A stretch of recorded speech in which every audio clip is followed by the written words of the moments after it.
di antara yang dirubah? Anda mengatakan Nabi Isa itu adalah Tuhan. Awas.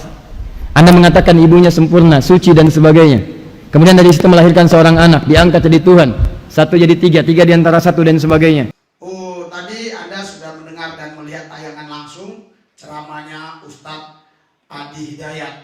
Nah, beliau berkata bahwa Injil yang kita punya sekarang itu sudah dirubah-rubah. Ya, jadi tidak seperti yang aslinya lagi. Injil kita itu Injil yang palsu karena sudah dirubah oleh tangan manusia. Ya, Tuhan bisa mati nggak? Tuhan bisa mati? Bisa. Enggak. Kalau Tuhan bisa mati ya udahlah, kiamatlah dunia ini kan. Berhentilah kita bernapas kan begitu. Tuhan bisa mati nggak? Enggak. Yesus Tuhan bukan? Yesus Tuhan atau bukan? Bukan. Oh bukan, oh udah parah lagi kalau jadi kalau Yesus bukan Tuhan, terus kamu menyembah siapa? Tuhan. Tuhan. Jadi Yesus bukan Tuhan. Yang Tuhan ya, terus yang Tuhan itu siapa? Yesus siapa? Ah, ini lebih apa lagi nih? Silakan duduk dulu ya. Ya, jadi saudara harus begitu, adik-adik, yang muda-mudi, yang di Mentawai Seberat ini, kalian harus menjadi firman yang hidup. Berikan sorak-sorai buat Tuhan. Jangan berubah jadi mualaf ya.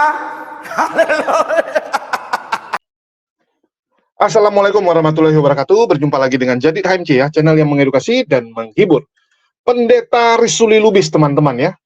Seorang pendeta mantan maling motor yang belakangan ini sudah tenggelam. Sudah tenggelam karena kalah bersaing dengan nama-nama pendeta beken lainnya. Apalagi seperti bulan lalu, ada pendeta Gilbert yang viral.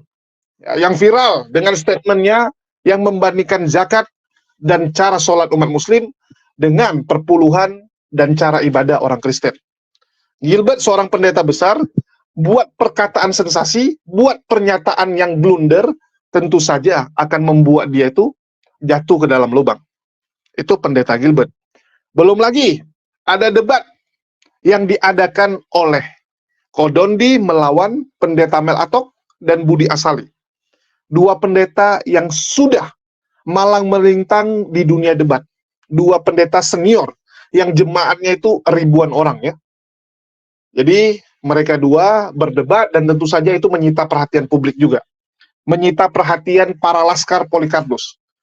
Terus ditambah pendeta MYM yang ngotot ingin berdebat, tapi nggak ada yang mau ladeni. Karena dia cuman modal omdo. Cuman modal maki-maki, marah-marah, tantrum. Cuman bisa membanggakan saya ini doktor. Ya, doktor teologi. Tapi nggak tamat-tamat sampai sekarang ya. Nggak tamat-tamat. Selalu yang dia banggakan S3, doktor teologi. Terus ada juga pendeta Mel Atok yang tidak mau kalah. Pendeta Mel Atok seorang pendeta besar yang sering mengeluarkan statement-statement yang lucu, sering mengeluarkan statement-statement yang mengkritisi internalnya. Apalagi tahun lalu, statement dari pendeta Mel Atok itu benar-benar viral, diliput oleh media, seluruh Indonesia tahu bagaimana pendeta Mel Atok dengan jujur mengatakan, di mana ada kantong Kristen, di situ kemerosotan moral terjadi. Wah, itu luar biasa itu. Bahkan pendeta Mel Atok dimaki-maki habis-habisan oleh internal Kristen sendiri. Jadi nama-nama yang tadi saya sebutkan, itu benar-benar menyita perhatian para laskar Polikardus, sehingga pendeta-pendeta yang lain itu tenggelam. Kalau yang pendeta-pendeta itu, yang lain-lain tuh, yang ada di dunia debat itu pasti tenggelam. Kecuali Polikardus. Kalau Polikardus ya mereka juga nggak mau kalah dengan buat sensasi. Contohnya Pak Bom-Bom yang saling maki dengan Raja Jending, terus juga dengan si Troya, mereka adu makian. Dan itu viral ya. Bagaimana murid Pak Bom-Bom, yaitu Daniel, yang suka menggunakan nama Kiai Murtad, itu ketahuan tidur berduaan dengan seorang wanita oten di hotel setelah dicekokin minuman keras atau miras ya. Karena di mereka memang diperbolehkan minum. Wih, ngeri ya. Ternyata murid Pak Bom-Bom cabul. Belum lagi skandal-skandal cabul yang dialami oleh Polikarpus yang lain. Itu benar-benar menyita perhatian publik, menyita perhatian para laskarnya, sehingga kita lupa. Ada satu pendeta yang luar biasa, nggak kalah lucunya, pendeta yang nggak kalah lucunya, yaitu pendeta Risuli Lubis, seorang mantan maling motor, yang sekarang menjadi pendeta. Dan memang Risuli Lubis 2 bulan terakhir ini kurang greget ya. Nggak ada sepak terjangnya yang baru. Kalau dulu kan selalu ada sensasi yang dibuat oleh pendeta Risuli Lubis. Contohnya apa? Loncat pagar ya. Lompat pagar. Masuk ke rumah orang untuk menginjili umat muslim. Untuk mendoakan umat muslim. Luar biasa ya. Belum lagi statementnya yang mengatakan dia berhasil membaptis, mengkristenkan orang yang ada di belakang halaman Masjid Istiqlal. Masjid kebanggaan umat muslim. Bayangkan. Di lingkungan Masjid Istiqlal berhasil mengkristenkan orang Islam. Itu prestasi luar biasa dan tentu saja itu menyita perhatian. Tapi belakangan ini tenggelam. Sehingga kita lihat bahwa Risuli Lubis ini perlulah kita bantu ya. Karena dia salah satu tokoh yang menghibur, salah satu karakter yang cukup berkontribusi di dalam perkembangan channel ini. Jadi jangan kita lupakan. Jangan kita lupakan ya, pendeta Risuli Lubis. Dan kita akan melihat bagaimana salah satu sensasi yang dibuat oleh pendeta Risuli Lubis, yaitu memutarkan video Ustadz Hadi Hidayat. Luar biasa ya. Kalau kemarin yang dia putarkan, itu video Bang Zuma biasanya. Lihat ini, si Zuma gitu kan. Terus dia maki-maki video Bang Zuma. Terus dia sok-sok bisa jawab. Padahal pendeta-pendeta yang lebih senior, pendeta-pendeta yang tamatan STT yang terkenal, yang S2, S3, S-Teller, dan sebagainya, itu terdiam. Terus dia seakan-akan bisa jawab.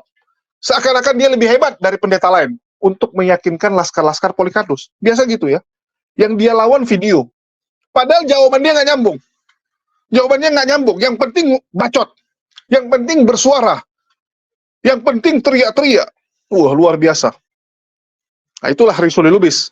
Diajak debat sama Bang Zuma, nggak berani. Sampai detik ini nggak berani. Bahkan pernah ketemu dengan Nandar, kabur. Kabur, teman-teman. Yang mereka bisa apa? Pokoknya. Yang saya tahu Yesus Tuhan. Saya nggak mau tahu yang lain. Kamu pernah nggak lihat mukjizat? Kamu bisa nggak buat mukjizat? Kan yang diklaim selalu seperti itu. Nggak ada yang lain. Nah, itulah mereka, teman-teman ya. Dan kali ini Risuli Lubis mempertontonkan video Ustadz Hadi Hidayat. Saya nggak tahu, ini lagi mau pansos, lagi mau nantang Ustadz Hadi Hidayat atau apa gitu. Karena kalau berhasil memancing perhatian Ustadz Hadi Hidayat, tentu saja dia akan kembali bangkit. Tentu saja dia kembali akan terkenal. Ya, mungkin akan ke situ arahnya ya. Tapi kita lihat dulu. Ya, selamat menyaksikan buat teman-teman bagaimana Ustadz Hadi Hidayat. Ini disinggung ya. Karena memang Ustadz Hadi Hidayat ini di salah satu ceramahnya, di salah satu pengajarannya, ada berkata tentang bahwa Yesus itu diminta pertanggungjawaban oleh Allah. Dan itu memang ada di dalam Quran ya. Memang ada. Yesus ditanyai. Nah, jadi bagaimana? Mari kita tonton dulu nih teman-teman ya. Camat itu hanya memikirkan kecamatan. Ya. Bukan visi kabupaten. Kabupaten itu hanya memikirkan kabupaten. Bupati hanya memikirkan kabupaten. Ya. Gubernur hanya memikirkan provinsi. Presiden Republik Indonesia hanya memikirkan Indonesia. Apa yang dia memikirkan negara lain? Negara dia lah. Tapi kita gereja PBB. Memikirkan bangsa-bangsa. PBB artinya pendeta bangsa-bangsa, penginjilan bangsa-bangsa. Haleluya. Andalah orang yang dipersiapkan Tuhan untuk menjadi pendeta, penginjil bangsa-bangsa. Jangan takut. Terus bergerak. Pasti Tuhan berbicara. Haleluya. Saudara Bapak Ibu sekalian, oleh karena itulah kita selalu membahas sesuatu yang bukan lokal. Sesuatu yang bukan hanya untuk lokal, tapi membumi, mendunia. Menjaga akidah seluruh anak-anak Tuhan, seluruh domba-domba Yesus yang ada di muka bumi. Untuk kambing kita nggak bertanggung jawab. Kita hanya bertanggung jawab untuk domba Yesus. Haleluya. Perbedaan kambing dengan Yesus, perbedaannya sederhana. Lihat tanduk dan jenggotnya, itu berbeda. Haleluya. Kambing dengan domba. Saya bilang tadi kambing dengan apa? Sorry ya, kambing dengan domba. Haleluya. Itu hanya perbedaannya tanduk dan jenggot. Oleh sebab itu sebelum saya menyampaikan haleluya apa yang saya mau sampaikan, kita lihat, kita dengar dulu tayangan ini, saudara. Apa di antara yang dirubah? Anda mengatakan Nabi Isa itu adalah Tuhan. Awas. Anda mengatakan ibunya sempurna, suci dan sebagainya. Kemudian dari situ melahirkan seorang anak, diangkat jadi Tuhan. Satu jadi tiga, tiga di antara satu dan sebagainya. Wawailul ladzina yaktubuna alkitaba biaydihim. Kitab tuh, maka celaka bagi orang-orang yang sengaja menulis. Awas, dengan tangan mereka. Tulis, bikin kisah, bikin ini, bikin itu. Konsep ketuhanan jadi berubah. Silahkan. Apa di antara yang berubah? Diterangkan oleh Quran langsung. Jadi Quran menerangkan nih apa yang mereka tuliskan. Ya, yang sebelumnya mereka bikin. Ternyata ditetapkan Nabi bukan dari kalangan mereka. Yang dibawa bukan kitab jadi yang mereka harapkan. Akhirnya apa yang terjadi? Sebelum kitab itu sempurna dan sebagainya, dipalingkan isi-isinya. Tuh, tulis. Tuhan, yang tadinya Nabi Isa menyembah satu Tuhan. Lihat, ini kita bicara dengan persepsi kita ya. Kalau sedang disoal, kita diskusi. Ya, jangan langsung tersangka aja. Yang itu nggak tepat. Kalau ada yang tidak beda pendapat, kita diskusi. Jangan mencela orang, kita diskusi dengan cara yang ilmiah. Di begitu disoalin Nabi Musa, Nabi Isa dijelaskan oleh Quran. Hei, di antara yang tidak benar itu Anda menuliskan di situ. Fawailul ladzina yaktubuna alkitaba biaydihim. Celaka bagi orang yang ngarang-ngarang dengan tangannya, nuliskan di Alkitab yang tidak seperti itu sebelumnya. Ya, Ten Commandment isinya begini, kenapa jadi berubah seperti itu? Hei, Taurat begini, Injil isinya begini, kenapa Anda rubah begitu? Apa di antara yang dirubah? Anda mengatakan Nabi Isa itu adalah Tuhan. Awas. Anda mengatakan ibunya sempurna, suci dan sebagainya. Kemudian dari situ melahirkan seorang anak, diangkat jadi Tuhan. Satu jadi tiga, tiga di antara satu dan sebagainya. Turun berita dari Al-Quran. Ini tidak seperti pada Injil yang diturunkan sebelumnya. Ini tidak sama dengan apa yang disampaikan di Taurat sebelumnya. Yang benar itu begini, Tuhan itu cuma satu, menunjuk pada satu yang satu. Bahkan Nabi Isa pun, Yesus pun, Al-Masih pun, Mesias pun mengatakan saya bukan Tuhan. Dari mana taunya? Dijelaskan oleh Al-Quran. Yuk kita buktikan. Kata Anda di kitab Anda mengatakan bahwa Yesus itu Tuhan. Ya, Anda mengatakan Nabi Isa itu Tuhan. Maka kita tanyakan langsung ke Yesusnya. Benar enggak Anda Tuhan? Ya, sekarang diturunkan. Ya.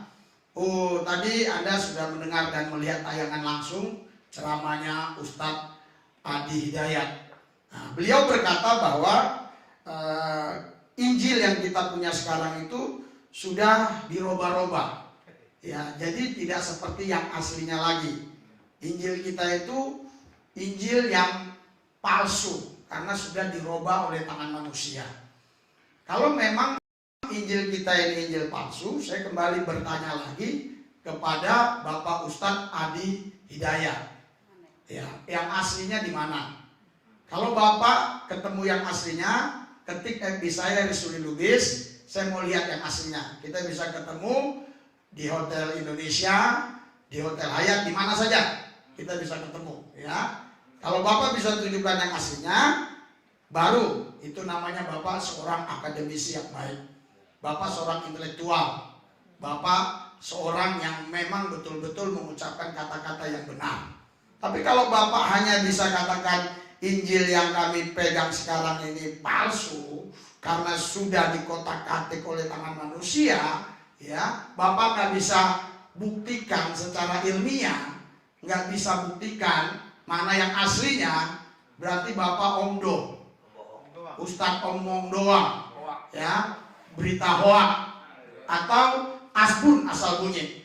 Ya, kami yakin betul Injil yang kami punya ini asli. Haleluya. Ini bukan palsu, ini asli.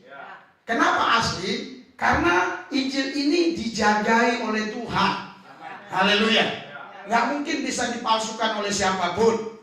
Ya, coba kita buka beberapa ayat cepat-cepat saja. Haleluya. Kita jangan bosan-bosan, tapi Anda pun lewat kebenaran ini biar bisa ingat. Haleluya. Iya, kalian sudah lihat ya teman-teman, ini bagaimana si Risuli Lubis ini ya, sok-sok bisa menjawab, sok-sok bisa menanggapi video dari Ustadz Adi Hidayat. Ya, kalau cuman seperti itu semua orang bisa. Ini pembodohan. Pembodohan kepada jemaatnya, dan saya akan buktikan itu.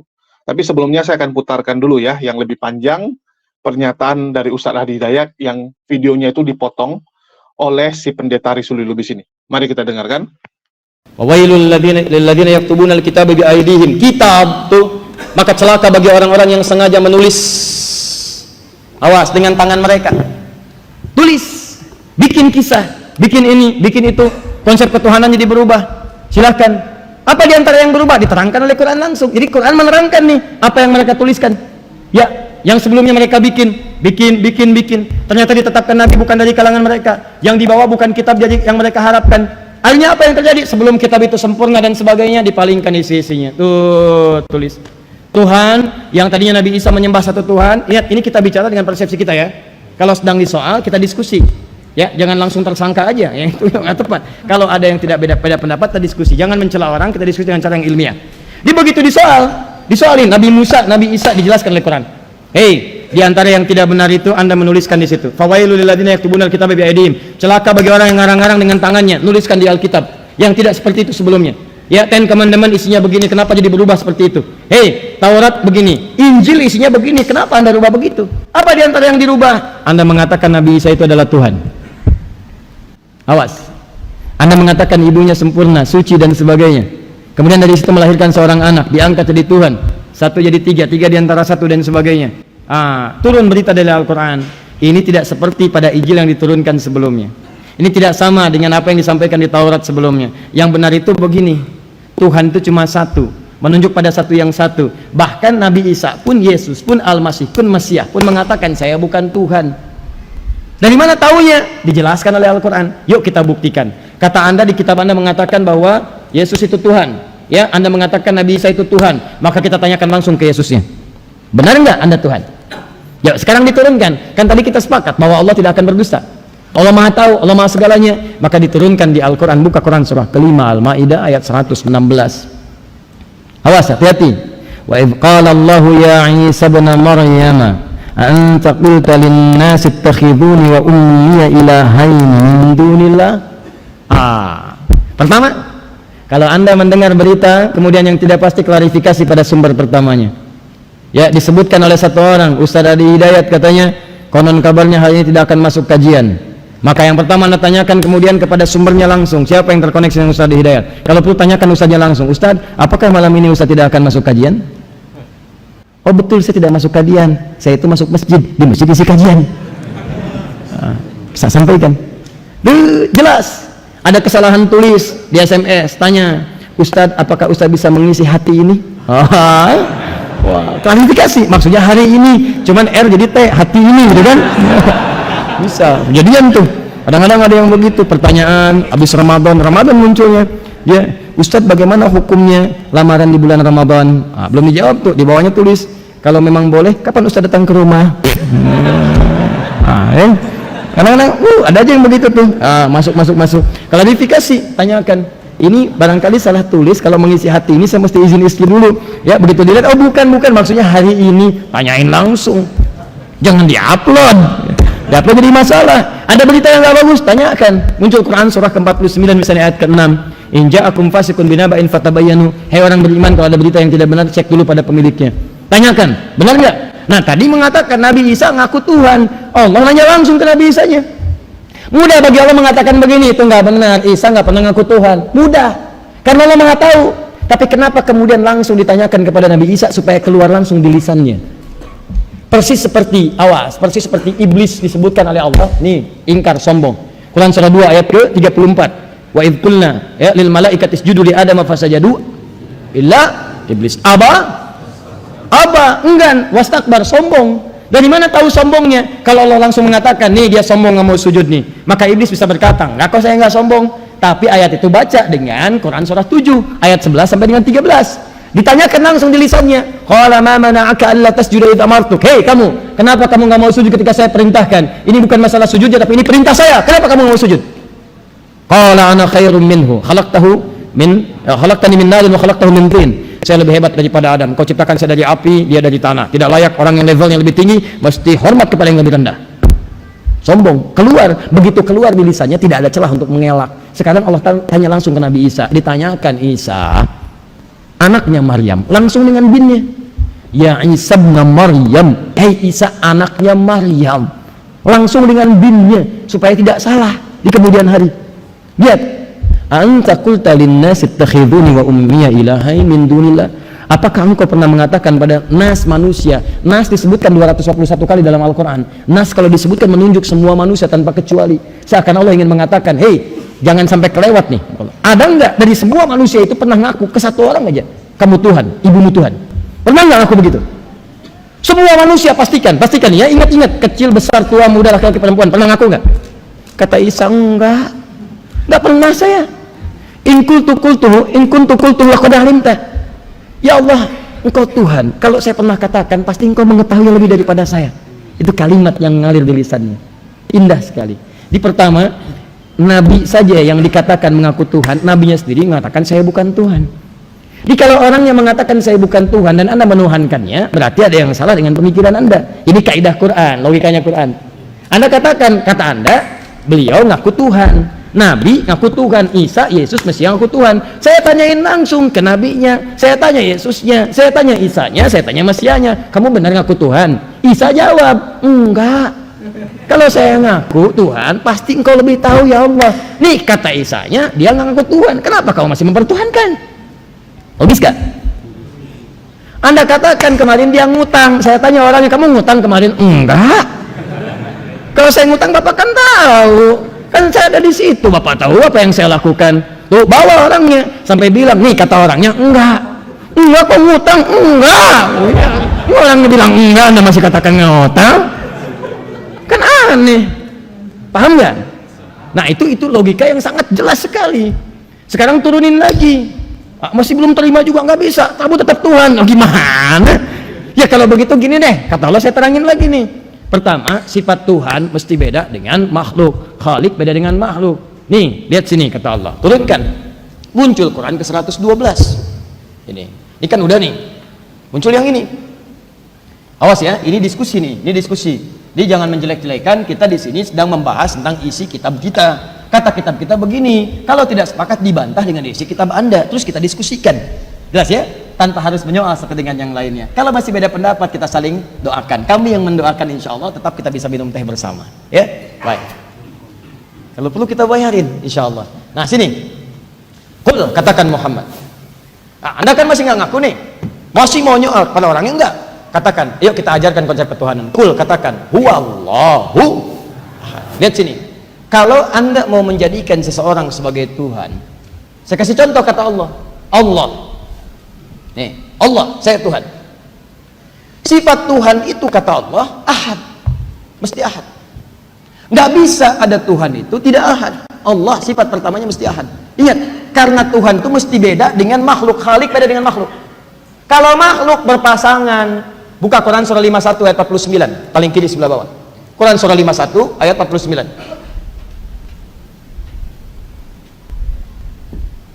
Sudah? Wa min kulli syai'in khalaqna zawjaini la'allakum tadhakkarun. Ada? Baik, dan dari semua hal yang makhluk kami ciptakan berpasangan supaya Anda tahu cuman Allah yang tidak punya pasangan. Laki-laki pasangan perempuan, siang pasangannya malam, hitam pasangannya putih, dan seterusnya.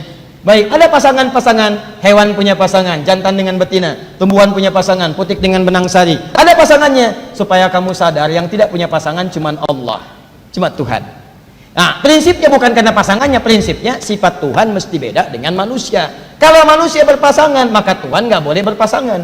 Kalau manusia itu misalnya lemah, Tuhan mesti kuat. Kalau manusia begini, Tuhan mesti beda. Kalau nanti Tuhannya sama dengan manusia, maka ini celaka. Kenapa kita mempertuhankan Tuhan padahal sama dengan manusia? Maka Anda masih sepakat dulu, pertama Tuhan mesti beda dengan manusia. Pertama kata Allah, sifat Tuhan itu mesti esa, ahad. Ahad, satu, tidak boleh ada dua dan yang lainnya. Kenapa? Teruskan. Saya kasih contoh kata Allah, Allahus Samad. Kalau sudah satu, ini akan jadi acuan. Kalau minta pada yang satu, harapannya kuat dan akan keluar jawaban dari satu titik. Kenapa perlu jawaban dari satu titik? Karena kalau titiknya banyak yang diminta, akan banyak persoalan terjadi. Pertama, jawaban akan muncul dari berbagai arah. Yang kedua, kemungkinan beda jawaban. Contoh, kalau Tuhannya bukan satu, Tuhan dua, Tuhan tiga. Jangankan Tuhan, ente aja manusia, kalau punya pendapat bisa beda. Yang satu bilang biru bagus, yang kedua bilang kemudian merah bagus. Kalau nggak sepakat, Anda musyawarah. Manusia musyawarah, masa Tuhan memutuskan musyawarah? Muncul Quran surah 21 ayat 22. Nih, yang terakhir. Ini, Quran surah 21 ayat 22. Awas, lau kana fihi ma'alihatun illallahu la fasadata. Kata Allah, hei, kalau sifat Tuhannya bukan Allah yang satu ini, banyak Tuhan, alihatun banyak. Tuhan satu, Tuhan dua, Tuhan tiga. La fasadata, rusak nanti kehidupan di muka bumi. Kenapa? Karena keputusannya itu akan beda-beda, mungkin nggak akan sama. Pulang dari sini ada yang pengen pakai mobil, pengen pakai Grab, pengen pakai Gojek, pengen pakai Grab, pengen pakai ini, pakai itu, beda-beda. Ada yang pengen mampir dulu, ada yang ke Strawberry, Strawberry sini tutup, ada yang ke dapur pasta, ada yang geser dikit, ada yang beli Migros, ada yang macam-macam, ada yang langsung pulang, beda-beda. Bayangkan kalau Tuhannya banyak, 1, 2, 3, ngatur cuaca, yang satu turunkan hujan. Tuh, kalau bisa deras banget pengajiannya bid'ah yang itu tuh, turunin. Kata yang satu, jangan turunkan hujan lebat dulu, mungkin ada hidayah di situ. Rintik-rintik aja dulu. Yang satu bilang jangan deras, jangan rintik-rintik, turunkan ketenangan di situ. Biar semua mendapatkan pencerahan yang baik. Mungkin ada petunjuk-petunjuk di dalamnya. Wah, ini nggak sepakat, nggak bisa, ini harus, nggak bisa, ini rintik, ribut Tuhan. Begitu ribut yang korbannya alamnya.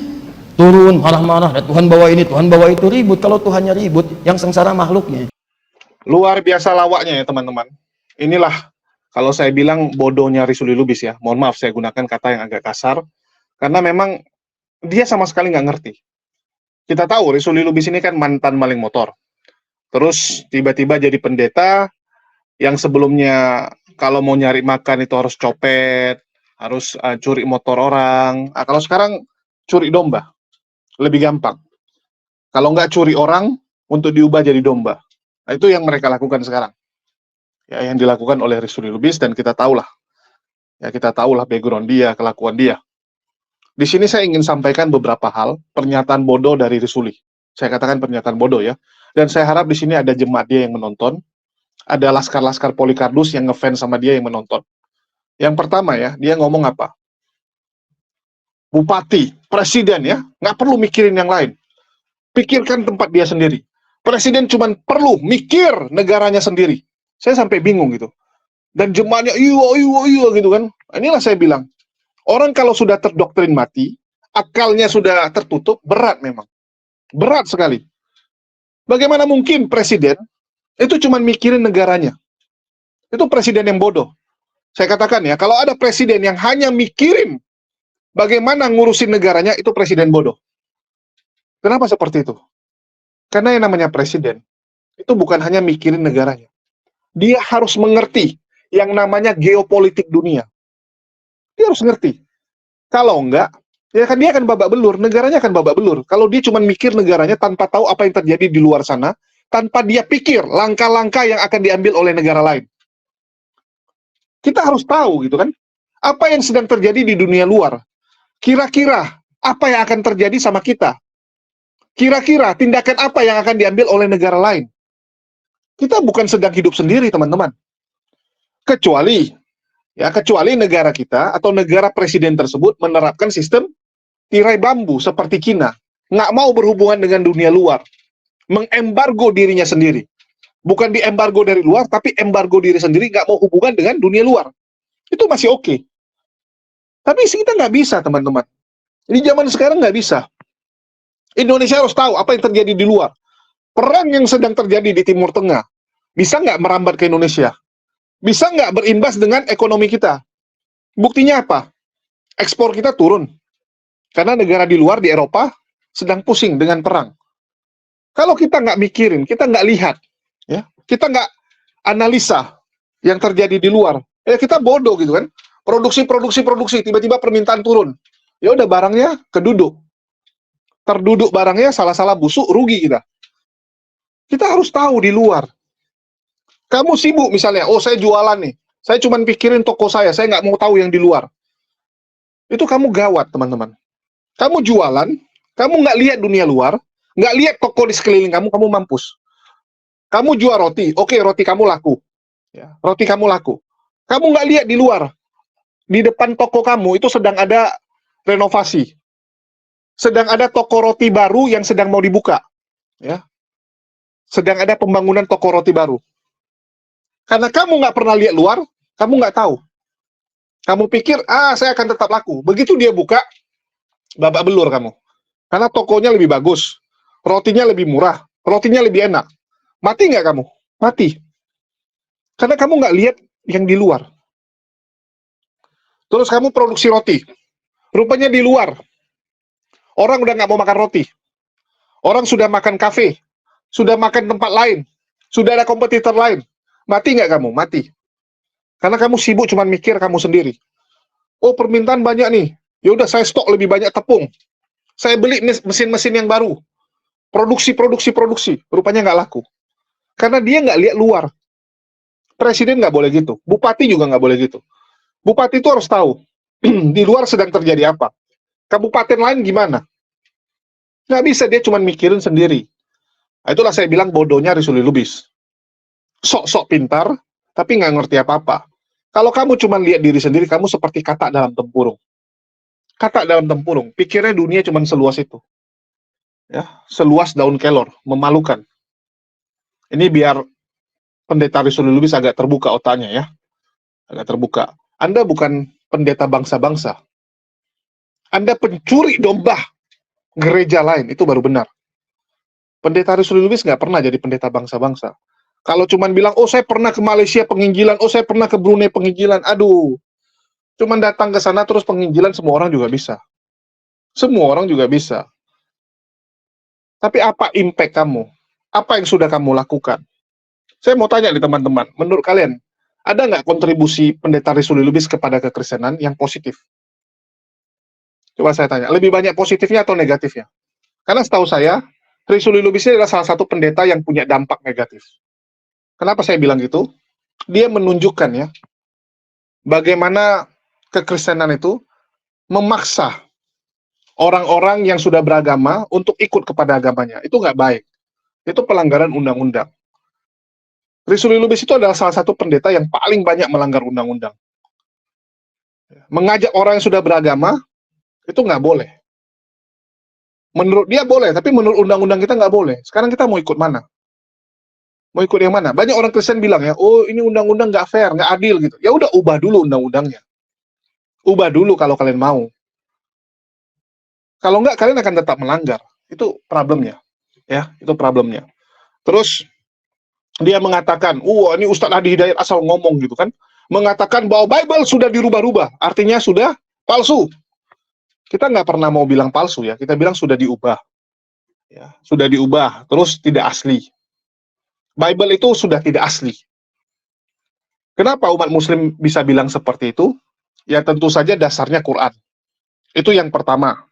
Dasar iman kami adalah Quran, bahwa Bible sudah dirubah-rubah oleh tangan-tangan jahil. Terus apa yang sudah dirubah? Ya kita cari. Ini ada nih keterangan dari Quran. Keterangan dari Tuhan yang pasti benar. Nggak perlu kalian ragukan. Udah pasti benar. Maka kita tinggal cari. Apa benar Bible sudah dirubah-rubah? Nah, ini yang seru kan gitu. Kalau Risuli Lubis kan cuma bilang apa? Wah ini cuma omdo, Ustadz ini cuma homdo. Nggak bisa membuktikan mana Bible yang asli. Selama umat muslim tidak bawa Bible yang asli, artinya itu bohong, itu hoax. Ini cacat berpikir. Dia bilang mana Bible yang asli? Selama nggak ada Bible asli, kami nggak akan percaya bahwa Bible sudah dirubah. Itu standar yang bodoh. Standar yang gagal sekali saya bilang. Nggak sekalian kamu bilang ini, contoh nih ya, sekarang nih, contoh nih. Banyak benda di dunia ini, termasuk Bible, yang sebenarnya sudah tidak asli. Sudah tidak asli. Tetapi aslinya mana, ya sudah tidak ada. Sejak kapan? Ya, untuk membuktikan sesuatu itu tidak asli, harus bawa aslinya. Sejak kapan? Oh iya, haruslah gitu kan. Kamu harus bawa aslinya supaya membuktikan itu tidak asli. Sejak kapan itu jadi standar untuk membuktikan? Standar pembuktian bahwa itu tidak asli bukan seperti itu, teman-teman. Bukan seperti itu. Kita ngomong jauh-jauh gini. Ya, kita ambil contoh aja lah. Kita ambil contoh yang simpel. Candi Borobudur yang kita lihat sekarang, Candi Prambanan yang kita lihat sekarang, asli atau tidak? Asli atau tidak? Siapa yang bisa jawab? Pasti ada yang bilang asli, ada yang bilang tidak nih. Ya, Candi Borobudur yang kita lihat sekarang itu memang ada zaman dulu namanya candi. Yang kita nggak tahu namanya Borobudur atau apa. Kan Borobudur penamaan yang kita buat sekarang. Orang zaman dulu, dinasti Syailendra saat membuat itu, ya kita nggak tahu kasih nama apa. Ya, karena itu tempat penyembahan mereka. Dan bentuknya itu tidak 100% sama. Menyerupai, yes. Yang namanya, ya tidak asli. Ya, tidak asli tentu saja dia berupaya menyerupai yang asli. Tapi apakah Candi Borobudur yang sekarang itu sama dengan candi yang dibangun oleh dinasti Syailendra dulu? No. Tidak, teman-teman. Kita hanya menerka-nerka. Kita hanya berupaya membuat semirip mungkin. Semirip mungkin ya. Itu sudah tambal sulam. Sudah pakai semen. Sudah pakai ini, pakai itu. Barang-barangnya sudah diperbaiki, teman-teman. Luasnya, bentuknya, nggak bisa 100% sama. Betul tidak? Kita kan hanya mencoba tuh untuk menyerupai bentuknya. Sama seperti dinosaurus. Apakah kalian pikir yang kita lihat punya gambar dinosaurus itu pasti benar? T-Rex-nya seperti itu. Itu hanya berdasarkan fosil. Berdasarkan tulang-tulangnya. Bisa jadi warna kulitnya pink. Betul tidak? Kita pikir kulitnya seperti reptil. Kita pikir. Mana tahu rupanya warnanya ungu gitu kan. T-Rex itu aslinya warnanya ungu. Karena kita nggak tahu warna aslinya seperti apa. Nggak tahu, karena sudah musnah. Sudah musnah. Begitu juga dengan Bible. Mana aslinya? Namanya sudah dimusnahkan. Sudah diubah. Sudah diubah sampai aslinya itu sudah tidak ada. Tapi kita akan lihat bukti-bukti bahwa Bible itu tidak asli. Dan yang ngomong bukan hanya Muslim. Kalau yang ngomong cuma Muslim, oke lah orang Kristen bisa menyangkalnya. Bisa mengatakan, ini tuduhan yang nggak benar, tuduhan yang nggak ada alasan. Gitu. Tapi kalau kita lihat, bukti-bukti bahwa diakui juga, bahwa ayat ini ayat sisipan. Ayat ini tidak asli. Ya, ayat ini mengutip dari sini. Mengutip, teman-teman. Dan mereka mengakui bahwa tidak asli. Tidak asli. Cuman kalau ini saya bahas, terlalu panjang. Saya cuman mengajak kalian untuk berpikir. Ya, sama seperti Candi Borobudur tadi. Banyak benda-benda sejarah dulu, yang istilahnya orang sekarang itu cuman menerka-nerka bentuknya. Berdasarkan referensi yang kita miliki, ditirulah benda tersebut. Tapi apakah 100% sama? Enggak. Ya, nggak mungkin 100% sama. 95, 97, 91, bahkan mungkin cuma 70%. Kita nggak tahu. Kan ini cuma mencoba. Dan bagi teman-teman yang mau belajar ya, ataupun teman-teman Kristen yang penasaran apa benar bahwa Bible itu tidak asli, kalian bolehlah buka Kodondi. Kodondi paling hobi bahas ini, dan saya rasa nggak perlu lagi saya jelasin, karena ini sudah sangat lengkap. Ya, di sini Kodondi kasih nampak langsung Bible-nya. Ya, bahkan di Bible tersebut ya, ditulis nih, ayat ini tidak lain kecuali kutipan ya, Yesaya 51:12. Tidak terdapat dalam kebanyakan naskah, dan dalam ya, Markus naskah asli. Dalam naskah asli nih ya, MRK dalam MRK tidak asli. Dikatakan tidak asli ya. Nih. Dan banyak sekali, teman-teman. Bukti-bukti bahwa ayat tersebut tidak asli atau ditambah-tambahkan. Ditambahkan oleh siapa? Ya, bapak-bapak gereja. Nih. Beberapa dalam kurung sedikit naskah dan terjemahan mengakhiri Injil Markus dengan bagian ini sehingga tidak memuat ayat 9 sampai 20. Lihat catatan berikutnya. Bagian ini kiranya dalam abad kedua Masehi baru ditambahkan. Ya, kedua Masehi baru ditambahkan pada Markus ayat 9 sampai 20. Bagian penutup Markus ini pasti termasuk ke dalam kitab suci dan diinspirasi. Ini belum berarti bahwa ayat-ayat ini juga dituliskan oleh Markus. Banyak sekali pengakuan-pengakuan jujur dari gereja sendiri. Ayat kok tidak asli. Ya, silakan kalian bedalah. Kalau yang gini-ginian kadang kita ngeri-ngeri sedap. Jadi biarkan Kodondi aja ya. Biarkan Kodondi aja. Jadi di sini kalian akan lihat bahwa memang Banyak sekali tidak asli. Kalau yang namanya tidak asli itu apa? Ya silakan kalian yang jawab.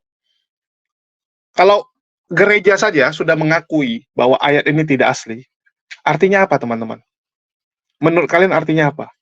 Ya, kalian yang jawab sendiri ya. Kalian yang jawab sendiri. Oke, mungkin itu aja yang bisa saya sampaikan kalau mengenai ayat Bible yang sudah tidak asli. Jadi perkataan dari Risuli Lubis, klaim dari Risuli Lubis yang mengatakan bahwa Injil ini dijaga oleh Tuhan dan tidak bisa dipalsukan oleh siapapun. Memalukan Anda, memalukan. Bahkan Kristen progresif saja sudah mengakui. Agak mending ya, Kristen progresif itu sudah maju selangkah daripada Kristen konservatif, di mana mereka sudah mengakui. Mereka sudah mau jujur. Jujur itu baik. Berani jujur itu baik. Walaupun berat. Mereka berani jujur mengatakan bahwa Bible itu tuh sudah tidak relevan. Sudah tidak relevan dan ini tidak mungkin perkataan dari Tuhan. Karena yang namanya dari Tuhan nggak mungkin. Hanya berlaku di satu zaman. Hanya bisa dipakai di satu zaman. Nggak bisa dipakai di seluruh zaman. Nggak mungkin. Jadi udah lebih bagus ada kejujuran di situ. Ini biar teman-teman Kristen tahu ya.